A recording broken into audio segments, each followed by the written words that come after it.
Class 8, now we are going to study about the treatment of the renal failure, as the renal failure is the complete or partial failure of the kidney to work.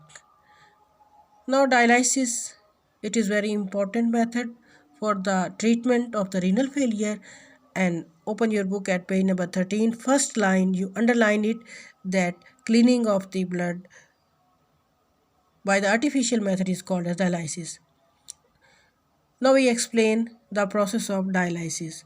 First of all, you see in this diagram, this is the dialyzer fluid and this is the dialyzer, and this is tube through which the blood of the patient flows and come into this dialyzer machine. This dialyzer machine, it contains the fresh dialysis fluid. This dialysis fluid is containing the dilute solutions, and you know that the blood contains the concentrated solutions. Hence the concentration gradient is very important. Concentration gradient, due to the concentration gradient, the waste materials from the blood, it passes through the tube into the dialysis fluid. Hence the salts and the concentrated materials, the salts and the waste material, they pass through this tube into this dialysis fluid, and this hence the exchange of materials takes place, and the blood which is now, after exchanging the material with the dialysis fluid, now the blood which is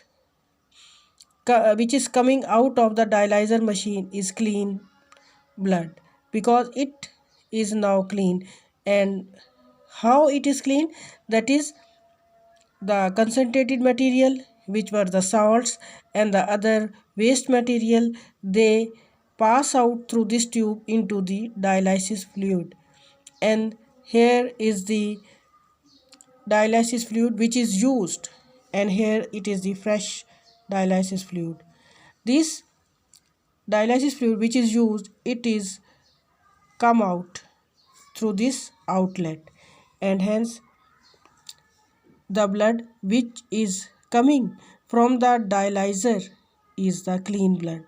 This blood has now clean and it has no salts in it and no waste material in it. Now the blood is clean by this dialysis method.